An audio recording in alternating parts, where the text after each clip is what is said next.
Dears, എല്ലാവർക്കും മമ്മ of ട്വിന്നീസിൻ്റെ പുതിയൊരു വീഡിയോയിലേക്ക് സ്വാഗതം. എല്ലാവരും ഹാപ്പി ആയിട്ടും ഹെൽത്തി ആയിട്ടൊക്കെ ഇരിക്കുകയാണെന്ന് വിശ്വസിക്കുന്നു.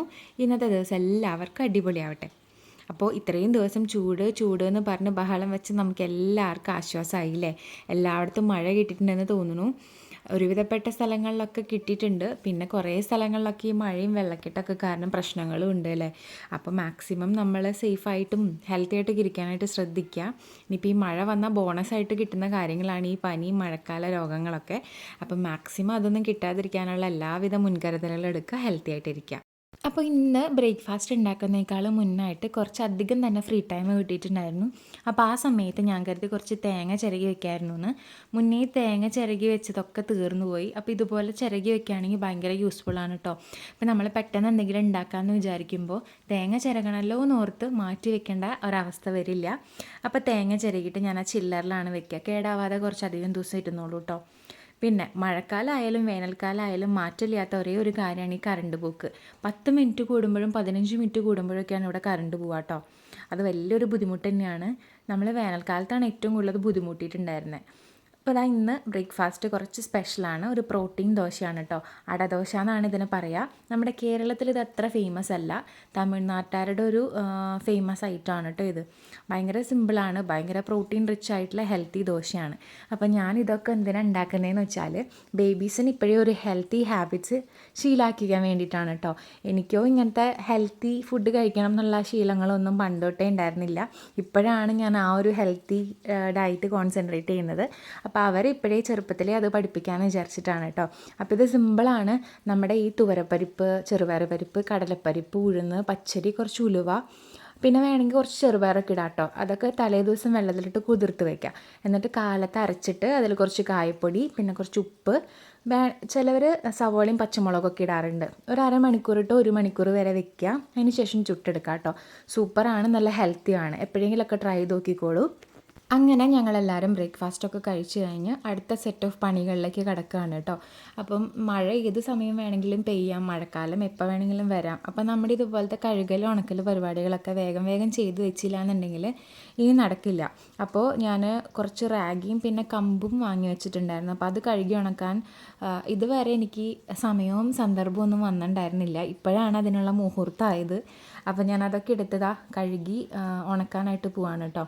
അപ്പം ഇതും ഇപ്പോൾ ഈ റീസെൻ്റ്ലി ആണ് ഞാൻ മെയിനായിട്ട് ഞങ്ങളുടെ ഭക്ഷണ ഇതിൽ ഉൾപ്പെടുത്തിയിട്ടുള്ളത്. അപ്പോൾ ഇതൊക്കെ കഴിച്ചു തുടങ്ങിയപ്പോഴാണ് മനസ്സിലായത് ഇതിനൊക്കെ ഇത്രയും ടേസ്റ്റ് ഉണ്ടായിരുന്നു എന്നുള്ളത്.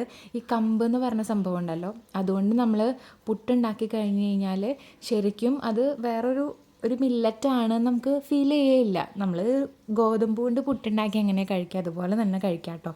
വേറെ പ്രത്യേകിച്ച് ഒരു ടേസ്റ്റ് വ്യത്യാസമില്ല. പക്ഷെ അതിൽ നിന്ന് ഒരുപാട് ഗുണങ്ങൾ നമുക്ക് കിട്ടാനുണ്ട്. അപ്പോൾ റാഗിയും കഴുകി വെച്ചിട്ടുണ്ട്. ഇനി ഇതാ കമ്പും കൂടിയും കഴുകി വെച്ചിട്ട് അതുകൊണ്ട് ഈ മേലെ വെയിലത്തെടുത്തിടണം കേട്ടോ. ഒരൊറ്റ ദിവസത്തെ വെയിൽ കൊണ്ടുള്ളൂ നന്നായിട്ട് ഉണങ്ങി കിട്ടിയിട്ടുണ്ട്. ഈ വീഡിയോ എടുത്ത് വെച്ചിട്ട് ഇപ്പോൾ കുറച്ച് ദിവസമായി കേട്ടോ. എൻ്റെ കയ്യിൽ കുറേ വീഡിയോസ് ഞാൻ ഇങ്ങനെ എടുത്തെടുത്ത് വെക്കുന്നുണ്ട്. പക്ഷെ ഒന്നും വോയിസ് കൊടുക്കലാണ് മെയിൻ പ്രശ്നം എനിക്ക്. കാരണം യാതൊരു വക ഡിസ്റ്റർബൻസും ഇല്ലാതെ വോയിസ് കൊടുത്താലാണല്ലോ നിങ്ങൾക്കും കേൾക്കാൻ രസം, എനിക്കൊരു സാറ്റിസ്ഫാക്ഷൻ ഉണ്ടാവുക. അപ്പോൾ ബേബീസ് ഉറങ്ങുന്ന സമയത്താണ് ഞാൻ മെയിനായിട്ട് വീഡിയോസിനൊക്കെ വോയിസ് കൊടുക്കാനായിട്ട് ഇരിക്കുക.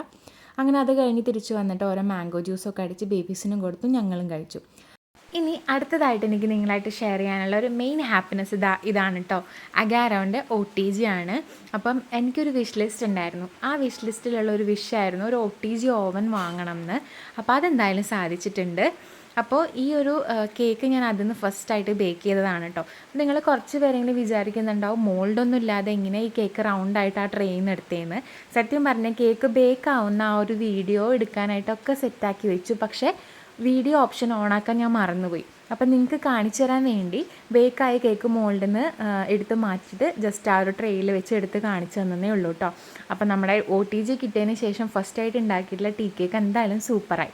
അപ്പം ഈ ഒരു OTG എൻ്റെ കയ്യിൽ കിട്ടിയപ്പം കുഞ്ഞു കുട്ടികൾക്ക് എന്തെങ്കിലും ഒരു ടോയ് കിട്ടുമ്പോൾ ഒരു സന്തോഷം ഉണ്ടാവില്ല, അത് തന്നെയായിരുന്നു കേട്ടോ. കാരണം ഒരുപാട് നാളത്തെ എൻ്റെ ആഗ്രഹമായിരുന്നു ഇത്. അപ്പോൾ ചെറുതാണ്, പക്ഷേ എൻ്റെ ആവശ്യങ്ങൾക്കൊക്കെ ഇത് യൂസ്ഫുള്ളാണ് കേട്ടോ. അപ്പം നിങ്ങൾക്ക് ആർക്കെങ്കിലും ഇതിൻ്റെ ഡീറ്റെയിൽസ് വേണം എന്നുണ്ടെങ്കിൽ ഞാൻ ഡിസ്ക്രിപ്ഷനിൽ കൊടുത്തേക്കാം, ഒന്ന് ചെക്ക് ചെയ്തോളൂ കേട്ടോ. അങ്ങനെ കേക്ക് ബേക്കിങ്ങും കേക്ക് കട്ടിങ്ങും ചായ കുടിക്കലൊക്കെ കഴിഞ്ഞിട്ട് ഓടി മുകളിലേക്ക് പോയിട്ടുണ്ട്. നമ്മൾ കാലത്ത് ഉണക്കാനിട്ടിട്ടുള്ള കമ്പും റാഗിയൊക്കെ നന്നായിട്ട് ഉണങ്ങി വന്നിട്ടുണ്ട്. പിന്നെ 2 ദിവസം മുമ്പ് ഞാൻ അതിസാഹസികമായി കഷ്ടപ്പെട്ട് ബുദ്ധിമുട്ടി കുറച്ച് കുരുമുളകൊക്കെ പറിച്ച് ഉണക്കാൻ വെച്ചിട്ടുണ്ടായിരുന്നു. അതും ഉണങ്ങി കിട്ടിയിട്ടുണ്ട്. ഇനി ഇതൊക്കെ എടുത്തിട്ട് വേഗം താഴത്തേക്ക് പോയിട്ട് ബേബീസിനെയൊക്കെ കുളിപ്പിച്ച് റെഡിയാക്കണം. നമുക്കൊന്ന് അമ്പലം വരെ പോകണം. നമ്മുടെ ബേബീസിൻ്റെ പേരിൽ നിന്ന് കൃഷ്ണനൊരു ചുറ്റുവിളക്ക് ഉണ്ട്. അപ്പോൾ അതിന് വേണ്ടിയിട്ട് വേഗം തന്നെ റെഡിയായി അമ്പലത്തിൽ പോകണം. പിന്നെ എണ്ണ കാച്ചുന്ന വീഡിയോ കാണിക്കാനായിട്ട് ഷഹർഷ പറഞ്ഞിട്ടുണ്ടായിരുന്നു. അതെന്തുകൊണ്ട് ഇത്രയും ഡിലേ ആയെന്ന് വെച്ചാൽ അമ്മ പോകുന്നതിന് മുമ്പ് നമ്മൾ ഏകദേശം ഒരു 2 ലിറ്റർ എണ്ണ ഒരുമിച്ച് കാച്ചി വെച്ചിട്ടുണ്ടായിരുന്നു. ഇവിടെ എണ്ണ തേച്ച് കുളിക്കൽ അത്ര റെഗുലർ അല്ലാത്തതുകൊണ്ട് ഇത്രയും നാൾ നമുക്കത് ഉണ്ടായിരുന്നു.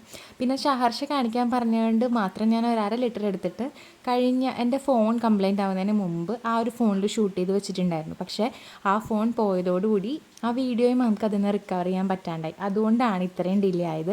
അപ്പം ഇന്നത്തെ വീഡിയോയിലും എനിക്കത് ഇൻക്ലൂഡ് ചെയ്യാൻ പറ്റിയിട്ടില്ല. കാരണം എൻ്റെ കയ്യിൽ നെല്ലിക്ക, കരിഞ്ജീരകം ഈ വക സാധനങ്ങളൊക്കെ തീർന്നിരിക്കുകയാണ്. ഇനി അത് പുറത്ത് പോകുമ്പം വാങ്ങിയിട്ട് വേണം. അപ്പോൾ ഉറപ്പായിട്ടും ഷഹർഷ പറഞ്ഞതാണ്, ഞാൻ മറന്നിട്ടില്ല. ഈ വരുന്ന ദിവസങ്ങളിൽ ഏതെങ്കിലുമൊക്കെ ഒരു വീഡിയോയിൽ അറ്റ്ലീസ്റ്റ് ഞാൻ ഷോർട്ടായിട്ടെങ്കിലും എണ്ണ കാച്ചുന്ന വീഡിയോ ഇടാം കേട്ടോ. സോ ഒരു ചെറിയ സോറി ഉണ്ട് ഷഹർഷ, ഞാൻ മനഃപൂർവ്വം ഡിലേ ആക്കുന്നതല്ല കേട്ടോ. അപ്പോൾ തുണിയെടുക്കലും കുളിച്ച് ഫ്രഷ് ആവലൊക്കെ കഴിഞ്ഞിട്ട് നമ്മളിത് അമ്പലത്തിൽ പോകാൻ ഇറങ്ങിയിട്ടുണ്ട്. അപ്പോൾ നമുക്കിന്ന് എല്ലാം കഴിഞ്ഞ് കഴിയുമ്പോൾ നമുക്ക് അവിടുന്ന് വഴിപാടായിട്ട് പായസവും കിട്ടും കേട്ടോ. അപ്പോൾ അതിന് വേണ്ടിയിട്ടാണ് ആ തൂക്കുപാത്രം. പിന്നെ എവിടെയെങ്കിലും പോകാനായിട്ട് കുളിച്ച് റെഡിയാക്കി ഡയപ്പർ ഇട്ട് കഴിഞ്ഞാൽ ഇവിടെ 2 ആൾക്ക് ഭയങ്കര സന്തോഷമാണ്. അവർക്കറിയാം എങ്ങോട്ടോ പുറത്ത് പോവുകയാണെന്ന്. പിന്നെ ബാക്കിയുള്ള എല്ലാവരെക്കാട്ടിലും ചാടി മുമ്പിലുണ്ടാവും എല്ലാ കാര്യങ്ങൾക്കും അവർ കേട്ടോ. അപ്പോൾ ഒരുവിധപ്പെട്ട എല്ലായിടത്തും പുറത്ത് പോകുന്ന കാര്യം പറയുമ്പോൾ കുട്ടികൾക്ക് തന്നെയാണല്ലോ ഏറ്റവും കൂടുതൽ സന്തോഷം. അങ്ങനെ നമ്മൾ അമ്പലത്തിലെത്തി. ഈ ഒരു വൈകുന്നേരത്തെ അറ്റ്മോസ്ഫിയറിൽ അമ്പലത്തിൽ വന്ന് തൊഴാന്ന് പറയണതും നല്ലൊരു പോസിറ്റീവ് ഫീൽ തന്നെയാണ് കേട്ടോ. വൈകുന്നേരം മാത്രമല്ല, അമ്പലത്തിൽ എപ്പോൾ വരുന്നതും എനിക്ക് ഭയങ്കര ഒരു പോസിറ്റീവ് ഫീൽ തന്നെയാണ്.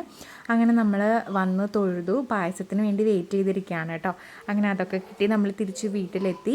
അപ്പോൾ പാൽപ്പായസമായിരിക്കും എന്ന് വിചാരിച്ചേ, പക്ഷെ അല്ല, നെയ്പായസമാണ്.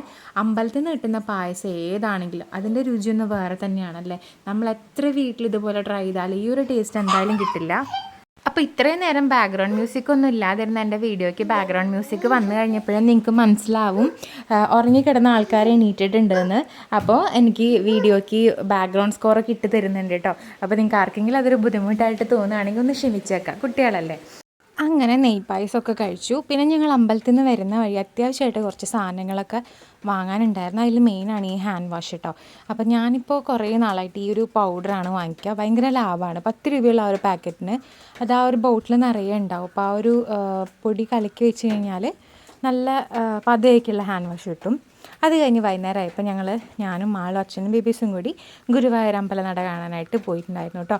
അപ്പം ഇത്രയൊക്കെയാണ് ഇന്നത്തെ ദിവസത്തെ വിശേഷങ്ങൾ. ഈ വീഡിയോ നിങ്ങൾക്ക് ഇഷ്ടമായെന്ന് വിചാരിക്കുന്നു. ഇഷ്ടമായെങ്കിൽ ലൈക്ക് ചെയ്യുക, നിങ്ങളുടെ അഭിപ്രായങ്ങൾ കമൻസിലൂടെ അറിയിക്കുക. നമുക്ക് വീണ്ടും അടുത്തൊരു വീഡിയോ ആയിട്ട് കാണാം കേട്ടോ. ടാറ്റാ.